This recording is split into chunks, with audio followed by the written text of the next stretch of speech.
So they have like this sodomy act, which basically encompasses you not being gay. Like, they won't even arrest you. It doesn't get to that point. Like, you're just gonna get killed. Like, that's what's gonna happen. It's not like an about arrest, because the police are gonna sit and watch you get like hit, because they're condoning it. Like, it's still happening today. I mean, it's not as bad as when I left there, or so they say. But like, I just know that I'm too gay to go back there right now. So, there's an American like dream that you see on the telly that you're like, oh my god, I want to be a part of that. And then when I came here, I realized I was living the American reality, because it wasn't the same thing. My name is Skye Adrian. I'm 21 years old. I immigrated from Jamaica in 2015. I was facing a lot of like persecution, discrimination there, and so on. And I was like, this is not where I want to be. I did go through terrible things. Like at the ending of high school, like my Facebook was hacked, and like all these conversations that I had with different men didn't just go to my school. Like, it went to several different schools. Like, spread like wildfire. So I was working at this telecommunications office, and I had like a really good job. I got a credit card. I took all the money off of it, and I just left.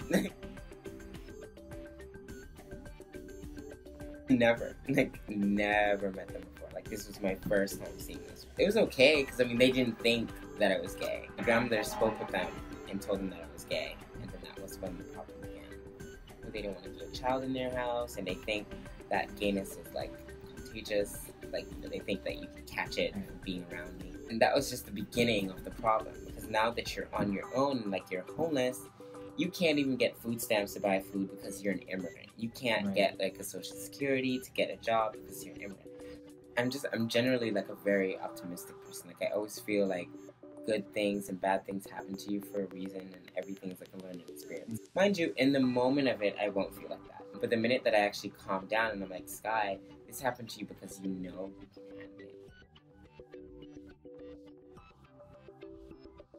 Well, first, I had to remove the stigma and the predisposed knowledge that I had about shelters. Because, like, the minute you hear shelters, you're like, oh my god, you're thinking about nasty people, you're thinking about all this kind of stuff, you don't want to be there. But then, Ali Forney was different. Like, it just didn't feel like a shelter. Like, I felt like I wanted to be there. Like, I felt like there was, like, you know, people that I could belong to and relate to. And even though I was an immigrant, the end point is like we're all LGBT identified, so we all have similar things. I think the American dream is just to be like happy and independent.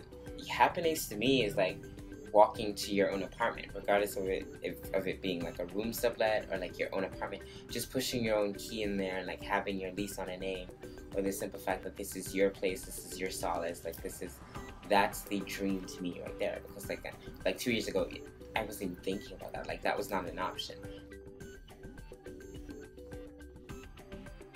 I always tell people, like, sometimes I feel like a boy, like being gay and LGBT and an immigrant. You see that one boy out there, feel like you're like all the way out there, but then I put you back to New York City.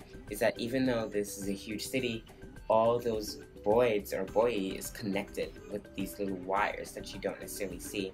And the minute that you realize that those connections are there, it's a lot easier for you to get what you want. Like, you come to AFC maybe, and AFC can't help you, but they can refer you.